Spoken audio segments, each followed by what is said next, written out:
आम्ही बरोबर होतो आणि तेव्हापासून त्याची माझी ओळख आणि त्याच्यामुळे स्वभाव जो आहे तो पूर्ण माहिती.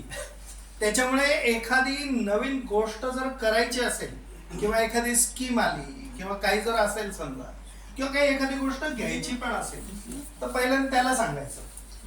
तो त्याचं बरोबर चिरफाड करणार.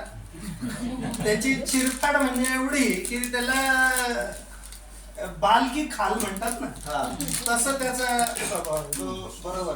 म्हणजे त्याच्याबद्दलचं एक गंमत उदाहरण सांगतो तुम्हाला. आम्ही सगळे बरोबर याला गेलो होतो, शिमल्याला गेलो होतो. ते शिमल्याला बघा तिथे आपण त्या पॉइंटला जायचं असेल तर ते घोड्यावरती जावं लागतं.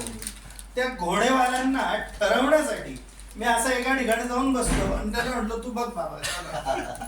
म्हणजे त्यांनी एकदा ठरवलं ते की त्याच्यानंतर त्याच्यापेक्षा कमी कोणीच करू शकणार हे 100%. असं मी जे उदाहरण सांगितलं बाल की खान, तसं त्याचं हे आहे. त्याच्यामुळे या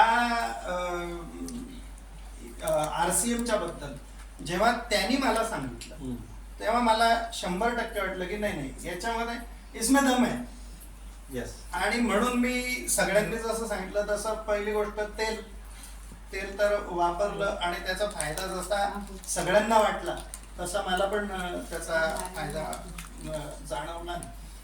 टूथपेस्ट, त्याच्यानंतर तुमचं चहा, या गोष्टी पण मला जाणवल्या.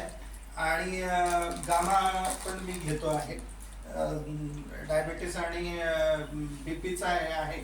त्याच्यामुळे तुम्ही जसं आत्ता सांगितलं तशा अजून 2 गोष्टी ज्या आहेत त्या आपण ऍड करू आणि त्याचं काय हे होतं बरोबर. पण म्हणजे मूळ मुद्दा हाच आहे की छान संकल्पना पण चांगली आहे आणि चांगल्या गोष्टी आपण दुसऱ्याला देतो तर ते करायला काय. थँक्यू.